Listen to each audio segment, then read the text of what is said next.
Alhamdulillahi wahdah, wassalatu wassalamu ala man la nabiyya ba'dah. Assalamu alaikum warahmatullahi wabarakatuh. Mga kapatid ko sa pananampalatayang Islam, dumaan na sa atin ang buwan ng Ramadan, na kung saan sa buwan ng Ramadan, mga kapatid, ating nakikita halos lahat ng mga kamusliman ay nagsasala. Nagsasala sila ng 5 beses sa isang araw. Ng 5 beses sa isang araw sa tamang oras, mga kapatid ko sa pananampalatayang Islam. At sila ay nagbabasa ng Quran at nag-uunahan sa mga mabubuting mga gawain. Ngunit mga kapatid, dumaan man sa atin ang buwan ng Ramadan, pagkatapos ng buwan ng Ramadan, mga kapatid, atin na namang nakikita ang iba nating mga kapatid na Muslim, na kung saan pagkatapos lamang ng buwan ng Ramadan, ay yung iba, mga kapatid, ay hindi na sila nagsasala ng 5 beses sa isang araw. Yung iba ay hindi na nagsasala sa tamang oras. At yung mas matindi pa, mga kapatid, ay yung iba ay hindi na nagsasala. At yaong mga nagbabasa ng Quran sa buwan ng Ramadan, pagkatapos ng buwan ng Ramadan, ay kanila na itong iniwan. Hindi na sila nagbabasa ng Quran, mga kapatid ko sa pananampalatayang Islam. Ano nga ba ang ating dapat gawin upang mapanatili natin ang ating pananampalataya? Ano nga ba ang ating gagawin upang madadagdagan ng ating pananampalataya, ang ating iman, mga kapatid ko sa pananampalatayang Islam? Kabilang sa mga binanggit ng ating mga ulama ay ang ma'rifatullahi bi asma'i wa sifati. Binanggit ng mga ulama na makakapagdagdag ng ating iman, ng ating pananampalataya, ay ang kaalaman patungkol sa mga pangalan at mga katangian ng Allah subhanahu wa ta'ala. At ika ng isa sa mga ulama, ika niya ni Sheikh Ahmad bin Asim, sabi niya, man kana billahi a'raf, kana lahu akhwaf. At ang sino man, sabi niya, ika, ang may mas maraming kaalaman, malalim na kaalaman sa atin patungkol sa Allah subhanahu wa ta'ala, patungkol sa kanyang mga pangalan at sa kanyang mga katangian, kana lahu akhwaf. Sila yaong mga taong yaong mayroong may mas matinding takot sa Allah subhanahu wa ta'ala.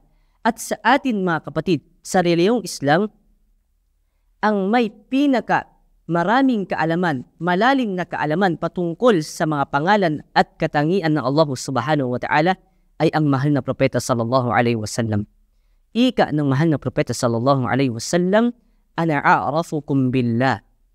Sabi ng mahal na propeta sallallahu alaihi wasallam, ako ang mas may maraming kaalaman o malalim na kaalaman sa inyo. May mas nakakaalam sa inyo patungkol sa mga pangalan at katangian ng Allah subhanahu wa ta'ala. Wa ashaddukum lahu khasya. At ika ng mahal na propeta sallallahu alaihi wasallam, at siya rin ang may mas matinding takot sa Allah subhanahu wa ta'ala. Kaya sa atin, mga kapatid, ang kaalaman, ito yung susi upang mapanatili o magkaroon tayo ng takot sa Allah subhanahu wa ta'ala. Kaya alamin natin, pag-aralan natin, mga kapatid, ang mga pangalan at katangian ng Allah subhanahu wa ta'ala. At kabilang din dito sa binanggit ng ating mga ulama ay ang talibul ilm. Ito yung pag-aaral sa reliyong Islam, mga kapatid. Ika na Allah subhanahu wa ta'ala, innama yakhshallaha min ibadihi al-ulama. Ika ng Allah subhanahu wa ta'ala, mga kapatid. At ang tunay lamang na may takot sa Allah subhanahu wa ta'ala ay yaong mga taong may kaalaman. Ganon kaimportante ang kaalaman, mga kapatid. Dahil ang kaalaman, ito yung nagtuturo sa iyo, gumagabay sa iyo tungo sa mga mabubuting gawain. Ito yung nagsasabi sa iyo kapag ang iyong mga gawain ay tama ba o mali. Ito ba ay tama o mali? Ito ba ay pinagbabawal o hindi? Kaya, mga kapatid, pag-aralan natin ang reliyong Islam, mga kapatid, upang mapanatili natin ang ating pananampalataya, ang ating takot sa Allah subhanahu wa ta'ala. At pangatlo, mga kapatid, na binanggit ng Allah ng ating mga ulama ay ang qira'atul Quran ma'at tadabbur. Ito yung pagbabasa ng Quran ng may kasamang pagninilay-nilay o pag-intindi sa mga ating binabasa sa aklat ng Allah subhanahu wa ta'ala, sa kanyang mga salita. Ika ng Allah subhanahu wa ta'ala, Innamal mu'minuna alladhina idha dhukira Allahu wajilat qulubuhum. Ika ng Allah subhanahu wa ta'ala, at ang tunay na mananampalataya sa Allah subhanahu wa ta'ala ay yaong mga taong yaon, sabi niya, kapag binanggit sa kanila ang patungkol sa Allah subhanahu wa ta'ala, wajilat qulubuhum. Ang kanilang mga puso ay nakakaramdam sila ng takot. Nakakaramdam ng takot ang kanilang mga puso. Wa idha tuliyat alayhim ayatu zadathum imana. At kapag binasa sa kanila, ipinahayag sa kanila ang aklat ng Allah subhanahu wa ta'ala, ang magsalita ng Allah subhanahu wa ta'ala, ito'y nakakapagdagdag sa kanilang pananampalataya, sa kanilang mga iman, mga kapatid ko, sa pananampalatayang Islam. Kaya't mga kapatid, magbasa tayo ng marami.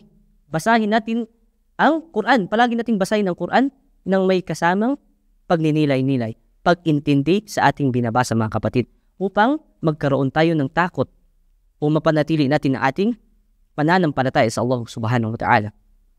At kabilang din dito, mga kapatid, ay ang ta'ammul fi ayatillahi al-kawniyah wa makhluqatihi. At yung malalim na pag-iisip patungkol sa mga nilika ng Allah subhanahu wa ta'ala.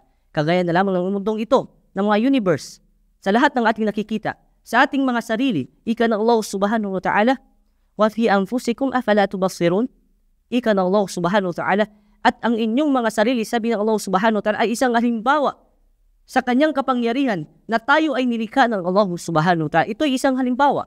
Hindi ba kayo, sabi ng Allah subhanahu wa ta'ala, hindi nyo ba nakikita, sabi niya, kung paano kayo nilika ng Allah subhanahu wa ta'ala, kung bakit kayo nilika ng Allah subhanahu wa ta'ala, hindi nyo ba ito iniisip? Hindi nyo ba nakikita ika ng Allah subhanahu wa ta'ala? Afala tubasirun? Yun ang, ito ay nakakadagdag sa ating iman. Ang iisipin natin, ang malalim na pag-iisip sa mga nilika ng Allah subhanahu wa ta'ala. Kung bakit nga ba nilika ng Allah subhanahu wa ta'ala? Ano ang dahilan? Ito ay nakakadagdag, mga kapatid, sa pananampalatayang Islam. At kabilang din dito ay ang pagpaparami, ang dhikrullah, pagpaparami ng pag-alala sa Allah subhanahu wa ta'ala, mga kapatid.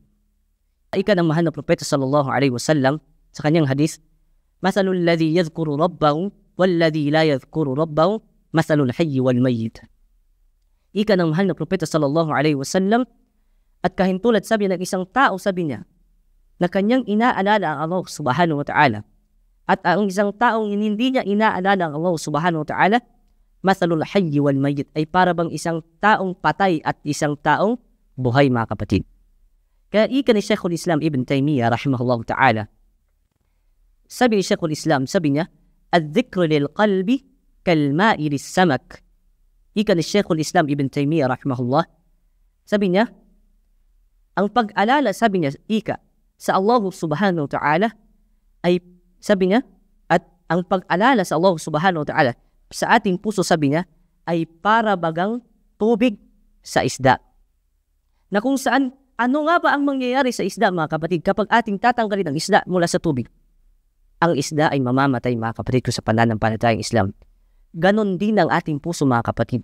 Kapag hindi natin inaalala ang Allah subhanahu wa ta'ala, hindi natin siya inaalala, mamamatay ang ating puso.